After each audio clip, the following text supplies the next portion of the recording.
السلام علیکم۔ یہ خاموشی کہاں تک لیفٹیننٹ جنرل شاہد عزیز کی کتاب ہے۔ یہ کتاب اردو ترجمے کے ساتھ 500 صفحات پر مشتمل ہے۔ یہاں جنرل صاحب کے بارے بتاتا چلوں کہ یہ وہی لیفٹیننٹ جنرل شاہد عزیز ہیں جنہوں نے 12 اکتوبر 1999 کو نواز شریف حکومت کا تختہ الٹنے میں پرویز مشرف کی مدد کی۔ اس کتاب میں جنرل صاحب نے اپنی ذاتی اور فوجی زندگی کے بارے کھل کر لکھا ہے۔ کارگل آپریشن، جس میں بہت سارے فوجی جوانوں نے جان کے نذرانے پیش کیے، اس آپریشن سے متعلق بھی جنرل صاحب نے لب کشائی کی۔ کارگل آپریشن کا اصل ذمہ دار کون، نواز شریف یا مشرف یا دونوں؟ یہ تو آپ کو اس ویڈیو کو دیکھنے کے بعد پتہ چلے گا، لیکن ویڈیو شروع کرنے سے پہلے ایک بار پھر درخواست کرتا ہوں کہ میرے چینل کو سبسکرائب کر لیں تاکہ اس طرح کی انفارمیٹو ویڈیوز سب سے پہلے آپ تک پہنچ پائیں۔ سارے یہ کچھ عجیب سے انڈیا کے وائرلیس انٹرسپٹس آ رہے ہیں۔ میں نے ہاتھ میں پکڑے کاغذات DGISI کی طرف بڑھائے۔ بہت پریشان سی بکھلائی ہوئی باتیں تھی، جھگڑ رہے تھے۔ انڈیا کے فوجی بہت گھبرائے ہوئے نظر آتے ہیں۔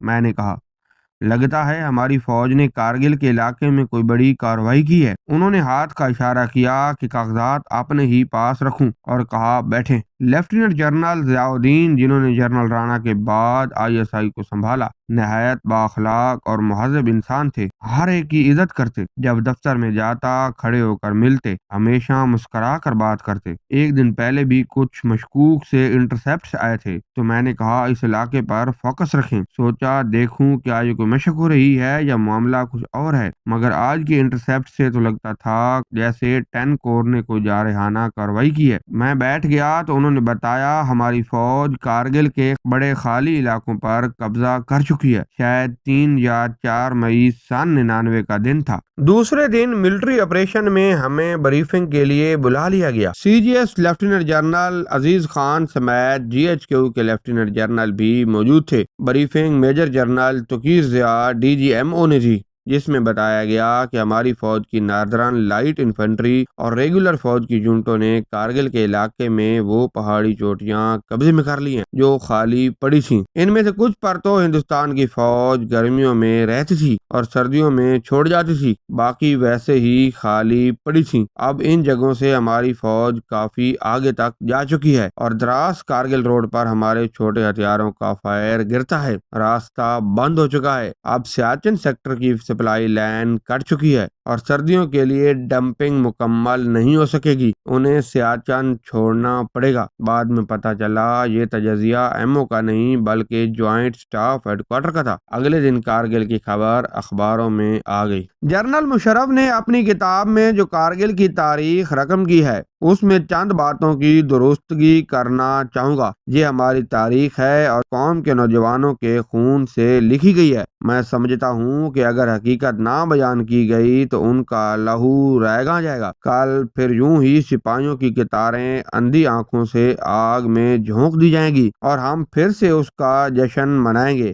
کہیں گے بہت اچھا کیا، سب کو ایک ایک میڈل اور ملے گا۔ ہم نے 1971 کی جنگ کی بھی حقیقتیں چھپا کر رکھی اور آج پھر اسی راہ پر چل رہے ہیں۔ جب سچ پر ہی پردہ ڈال دیا جائے تو اس سے کیا سبق کوئی سیکھے۔ ISI میں آنے سے پہلے میں 2 سال MO میں رہ کر آیا تھا۔ جب MO میں بریفنگ کے لیے پہنچا تو پتہ چلا سوائے general Musharraf, lieutenant general Muhammad Aziz Khan, lieutenant general Mahmood Khan commander 10 corps اور میجر جنرل جاوید حسن جو کہ کمانڈر FCNA تھے کے علاوہ کسی اور سینئر افسر کو اس کارروائی کا کانوں کان علم نہ تھا۔ حتیٰ کہ ہیڈ کوارٹر 10 کور کے سٹاف بھی شروع میں اس سے ناآشنا تھے، جبکہ MO ڈائریکٹوریٹ کو بھی بہت بعد میں پتہ چلا جب پانی سر سے گزر چکا تھا۔ یہ کہنا کہ فیصلہ کرنے سے پہلے اس کارروائی کا باقاعدہ GHQ میں جائزہ لیا گیا ہے، سچائی سے بہت دور ہے۔ اس منصوبے کو خفیہ رکھنے کا صرف ایک ہی مقصد ہو سکتا ہے کہ یہ منصوبہ فوجی نقطہ نظر سے اس قدر کمزور تھا اور اس کی تیاری اتنی محدود اور پھر حالات کی مناسبت سے اس کا وقت اتنا نامناسب تھا کہ کوئی بھی اس کے حق میں نہ ہوتا۔ شاید اسی وجہ سے کسی کو بتایا نہیں۔ پھر سوال اٹھتا ہے کہ آخر کیا ہی کیوں؟ کیا اس کے کوئی اور مقاصد بھی تھے یا صرف ایک غلطی ہی تھی؟ شاید یہ راز کبھی کھلے۔ فوج میں جب بھی کوئی منصوبہ بنایا جاتا ہے ہر قسم کی مشکلات اور دشمن کے ہر رد عمل کا جائزہ لیا جاتا ہے۔ یہاں تو لگتا تھا کہ کوئی رد عمل متوقع ہی نہ تھا، بس فرض کر لیا گیا تھا کہ دشمن سہم کر بیٹھا رہے گا، ان پوسٹوں کو واپس نہ لے سکے گا اور مصالحت کی میز پر آ جائے گا۔ یہ کہاں تک درست ہوگا کہ اپنی صفائی میں کہہ دیا جائے کہ دشمن نے اوور ری ایکٹ کیا، ضرورت سے زیادہ جواب دیا، مکھی کو ہتھوڑے سے مارا۔ یہی مطلب ہوا کہ ہمارا تجزیہ غلط نہیں تھا بلکہ دشمن کا رد عمل ہی غلط تھا، ہم تو ہمیشہ کی طرح ٹھیک تھے۔ تجزیہ تو رد عمل کا ہی کرنا تھا تو کیا ٹھیک تھا؟ کن مفروضوں پر یہ منصوبہ بنا اور بعد میں جو صفائیاں پیش کی جا رہی ہیں حیران کن ہیں۔ اس پوری لڑائی میں مجاہدین کا کوئی حصہ نہ تھا۔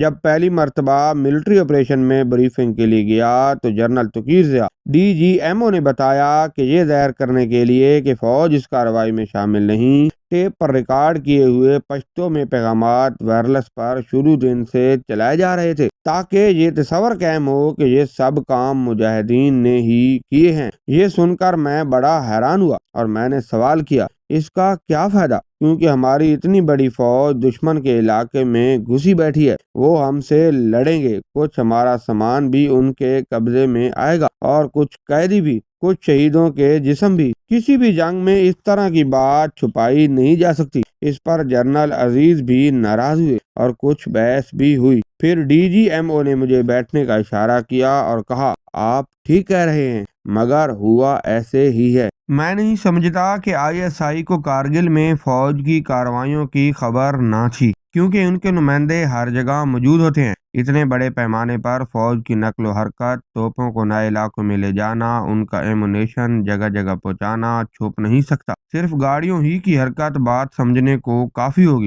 پھر FCNA میں ہزاروں لوگوں کو ان کارروائیوں کا علم تھا۔ آپ اوپر کے درجے پر جتنی بھی خاموشی رکھیں، ISI کے کرندوں سے یہ سب چھپ نہیں سکتا۔ جس ماحول میں یہ سب ہوا، یقیناً نواز شریف صاحب جو پرائم منسٹر تھے اور جنہیں DGISI خبریں پہنچاتے تھے، اس کی تیاری سے بے خبر نہیں ہو سکتے۔ اس کے علاوہ میں وثوق سے نہیں کہہ سکتا کہ ان کو باقاعدہ طریقے سے بتایا گیا یا نہیں، اور اگر بتایا بھی گیا تو کیا اور کتنا بتایا گیا اور کیا تاثر دیا۔ ان دنوں سننے میں جو باتیں آتی تھی ان سے یہی پتہ چلتا ہے کہ بتایا گیا تھا۔ ایک صاحب نے تو یہ بھی کہا کہ بریفنگ کے بعد چائے کے دوران نواز شریف نے ان سے کہا، جنرل صاحب پھر آپ ہمیں کشمیر کب دلوا رہے ہیں؟ یہ خاموشی کہاں تک کتاب سلسلے میں آج کے لیے اتنا ہی۔ اگر یہ ویڈیو آپ کو پسند آئی ہے تو ویڈیو کو لائک کریں، چینل کو سبسکرائب کریں۔ ملتے ہیں اگلی ویڈیو میں، تب تک کے لیے اللہ حافظ۔